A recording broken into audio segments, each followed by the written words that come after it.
안녕하세요. 말씀을 품고 말씀을 살아내는 바이블 1189 241번째 날, 오늘은 시편 9편입니다. 어제 우리는 시편 8편에서 밤하늘의 별을 보며 먼지 같은 우리를 존귀하게 여기시는 창조주 하나님을 노래했는데요. 학자들은 오늘 시편 9편이 원래는 다음 시편과 하나의 시가 아니었을까 생각합니다. 히브리어 알파벳 순서를 따라 9편과 10편이 자연스럽게 이어지기 때문이죠. 그래서 9편은 하나님의 구원을 확신하는 찬양과 감사가 나오고요. 10편은 현실의 고통을 호소하는 탄식이 나오는데 우리 삶도 그렇잖아요. 감사와 고통, 찬양과 탄식은 꼭 동전의 양면처럼 함께 있기 때문입니다. 먼저 시편 9편은 1절부터 10절까지는 승리의 찬양과 의로우신 재판장이신 하나님을 향한 고백이에요. 1절을 보세요. 내가 전심으로 여호와께 감사하오며 주의 모든 기이한 일들을 전하리이다. 여기서 전심은 둘로 갈라지지 않은 마음의 상태를 말하거든요. 그러니까 다윗의 상황은 여전히 전쟁터 같고 원수들이 둘러싸고 있지만 그럼에도 불구하고 하나님을 향한 감사를 붙들고 찬양하겠다고 의지적으로 결단하고 있는 겁니다. 왜냐하면 2절도 보세요. 내가 주를 기뻐하고 즐거워하며 지존하신 주의 이름을 찬송하리니. 세상의 권력자들이 아무리 강해 보이고 나를 둘러싼 악한 사람들이 아무리 두려워 보여도 하나님은 지존하신 분, 그들 위에 계신 가장 높으신 분이기 때문입니다.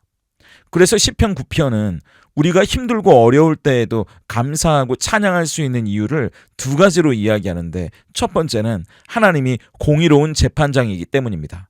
4절을 보세요. 주께서 나의 의와 송사를 변호하셨으며 보좌에 앉으사 의롭게 심판하셨나이다. 우리가 억울한 누명을 쓰고 법정에 섰다고 상상해 보세요. 그런데 판사가 돈과 권력에 매수돼서 내 말은 듣지도 않고 상대방 편만 든다면 그 절망감이 얼마나 크겠습니까? 그런데 이런 말도 안 되는 일이 일어나는 게 또 우리가 사는 세상이잖아요. 목소리 큰 사람이 이기고요. 힘 있는 사람이 진실을 덮어버립니다. 돈 가진 사람들의 편을 드는 게 세상이에요. 하지만 다윗은 지금 세상의 법정이 아니라 하늘의 법정을 바라보고 있는 겁니다. 하늘의 재판장은 세상의 돈과 힘과 권력이 통하지 않는 분이세요. 우리의 숨소리나 눈물 한 방울의 의미까지 다 아시는 분이고요. 그분은 모든 걸 억울함이 없이 정의롭게 판결해 주시는 분입니다. 그래서 걱정이 없다는 고백이에요.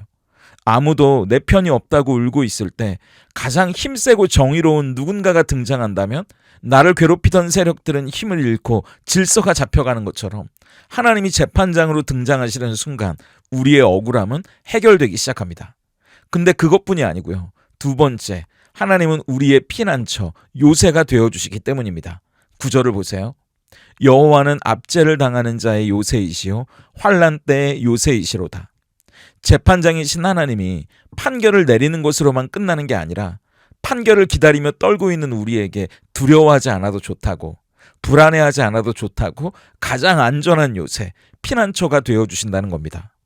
전쟁터에서 포탄이 빗발칠 때 어떤 총알이나 포탄도 뚫을 수 없는 튼튼한 벙커가 있다면 얼마나 든든하겠어요. 하나님은 우리에게 그런 벙커가 되어주셔서 세상의 비난과 공격이 쏟아질 때 이리 와서 내 뒤에 숨으라고 말씀해 주시면서 우리를 지켜주십니다. 보호해 주십니다. 그래서 다윗은 10절에서 이렇게 고백하는데요. 여호와여, 주의 이름을 아는 자는 주를 의지하오리니 이는 주를 찾는 자들을 버리지 아니하심이니이다. 여기서 안다는 건 머리로 아는 지식이 아니라 삶으로 체험해서 아는 걸 이야기하거든요. 다윗이 주일학교에서 배웠거나 설교에서 들었기 때문에 억지로 짜내는 게 아니고요. 과거에 양을 칠 때 곰의 발톱에서 구해주셨고 또 골리앗의 칼날 앞에서도 자기를 건져주셨던 그 하나님을 경험했기 때문에 지금 위기 앞에서도 주저없이 그렇게 나를 지켜주셨던 그 하나님을 다시 의지하고 찾을 수 있는 겁니다. 이어지는 11절부터 20절까지는 현재의 고난 가운데 구원을 요청하는 기도인데요. 다윗은 지금 죽음의 문턱에 서 있는 위급한 상황처럼 보여요. 13절을 보세요. 여호와여, 내게 은혜를 베푸소서. 나를 사망의 문에서 일으키시는 주여, 나를 미워하는 자에게서 받는 나의 고통을 보소서. 지금 사망의 문 앞에 서 있다는 건 중환자실 앞에서 의사의 선고를 기다리는 보호자의 심정이거나 부도 위기 앞에서 내일 당장 길거리로 나앉게 된 가장의 심정처럼 더 이상 물러설 곳이 없는 절망적인 상황이라는 뜻입니다. 그런데도 다윗이 포기하지 않고 기도할 수 있는 이유가 뭔가요? 12절에서 이렇게 이야기하는 거예요. 피 흘림을 신문하시는 이가 그들을 기억하시며 가난한 자의 부르짖음을 잊지 아니하시도다. 범인을 찾는 형사들도 사건의 증거물 하나하나 허투루 지나치지 않고 끝까지 그 범인을 추적한다면 하물며 하나님이시겠습니까? 하나님은 우리가 억울하게 흘린 피 한 방울도 그냥 지나치지 않으시는 분이고요. 가난하고 힘없는 우리가 이불을 뒤집어 쓰고 삼킨 그 작은 울음소리도 결코 잊지 않으시는 분이래요. 그래서 우리는 쉽게 하나님의 은혜를 잊어버릴지 몰라도 하나님은 우리의 아픔과 신음소리를 잊지 않고 기억하시는 분이랍니다. 그렇기 때문에 다윗은 지금 13절 사망의 문 앞에 서 있지만 눈은 14절의 시온의 문, 그러니까 구원의 문, 소망의 문을 바라보고 있는 겁니다. 현실은 고통의 문 앞에 서 있는 것 같아도 나를 기억하시는 하나님이 계시기 때문에 나는 결국 그 구원의 문, 기쁨의 축제로 들어갈 것을 확신하는 거죠. 그렇다면 악인들의 운명은 어떻게 될까요? 16절을 보세요. 여호와께서 자기를 알게 하사 심판을 행하셨으며 악인은 자기가 손으로 행한 일에 스스로 얽혔도다. 남을 해치려고 던진 부메랑이 결국 자기의 뒤통수를 치게 될 거라는 말입니다. 에스더서의 하만을 생각해 보세요.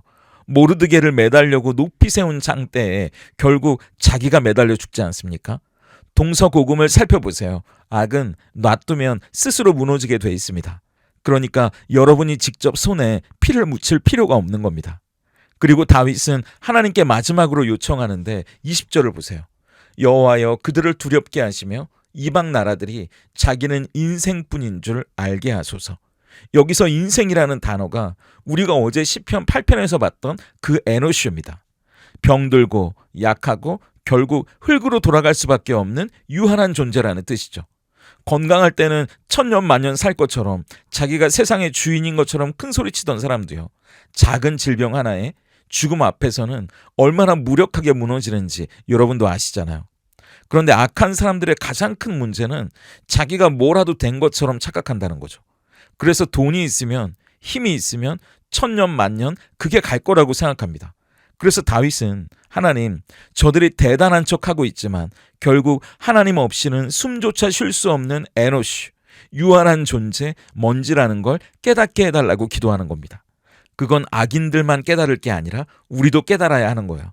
그걸 깨달을 때에야 우리도 악인의 형통을 부러워하거나 두려워하지 않을 수 있는 거고요. 사망의 문 앞에서도 구원의 문, 소망의 문을 바라보며 찬양할 수 있는 겁니다. 그렇다면 오늘 시편 9편이 던지는 질문 앞에서 우리는 어떻게 삶으로 대답할 수 있을까요? 첫 번째 질문은 나는 하나님 앞에서 무엇을 기억하며 살아갑니까? 예요. 다윗은 사망의 문 앞에서도 과거에 나를 도우셨던 하나님, 나의 피 흘림을 기억하시는 하나님을 떠올리며 힘을 얻습니다. 그런데 우리는 조금만 힘들어도 하나님이 나를 도우셨던 그 수많은 은혜의 순간들을 까맣게 잊어버리고 마치 하나님이 없는 것처럼 불안해할 때가 많은 것 같아요. 이스라엘 백성도 보세요. 홍해가 갈라지는 기적을 보고 춤을 추며 찬양했지만 며칠 뒤에 마실 물이 없으니까 금세 또 우리를 죽이려 하냐고 원망하잖아요. 이게 우리 모습이죠. 지난달에 큰 위기를 넘기게 해주셔서 하나님이 살아계신다고 눈물로 간증해놓고 오늘 또 당장 작은 걱정거리가 하나 생기면 언제 그랬냐는 듯이 하나님 왜 나한테 이러시냐고 따지는 게 우리 모습이니까요. 어떻게 보면 믿음은 무엇을 기억하느냐의 싸움인지도 모르겠습니다. 오늘 사망의 문 앞에 서 있는 것 같더라도 내 기억의 장부에 패배나 상처들만 기억하는 게 아니고요. 하나님이 우리를 위해 행하셨던 기이한 일들을 한번 기억해 보세요. 그 중에 가장 기이한 일이 뭐겠어요?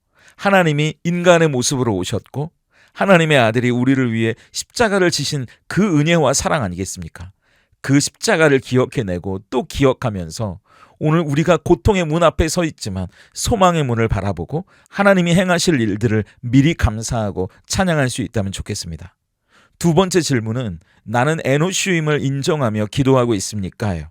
우리가 억울해하고 분노하는 이유가 뭐겠습니까? 내가 여전히 대접받아야 하고 내 힘으로 뭔가를 할 수 있다고 믿는 교만 때문 아니겠어요? 그래서 내 뜻대로 되지 않으면 화가 나는 거고요. 뭔가 길이 막히면 불안해하는 겁니다.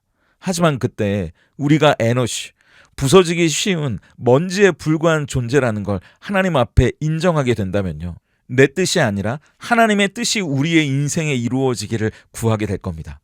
병상에 누워서야 비로소 내 힘으로 숨쉬는 것조차 은혜였구나 깨닫는 게 아니라 오늘 건강할 때 미리 하나님께 항복할 수 있는 게 은혜라는 걸 깨달을 수 있다면 좋겠습니다. 내 무력함, 내 연약함을 인정하는 그 자리가 하나님의 전능하심, 그 능력이 시작되는 자리니까요. 오늘 우리의 힘을 빼고 하나님이여 일어나소서 기도할 때 하나님이 우리 안에 당신의 일을 시작하실 겁니다. 함께 기도하겠습니다. 공의로운 재판장이시며 억울한 자의 피난처 되시는 하나님, 답답하고 불합리해 보이는 세상 가운데 때로는 하나님이 침묵하시는 것 같아 낙심될 때도 있었습니다. 그러나 오늘 다윗의 고백처럼 하나님은 우리의 작은 신음과 억울한 눈물을 결코 잊지 않으시는 분임을 기억하게 하시니 감사합니다. 지금 사망의 문 앞에 서 있는 것처럼 두렵고 떨리는 성도들이 있다면 그들이 눈을 들어 이미 활짝 열려있는 시온의 문, 소망의 문을 바라보게 해주시옵소서. 세상은 우리를 잊어도 하나님은 우리를 손바닥에 새겨 기억하고 계심을 믿습니다.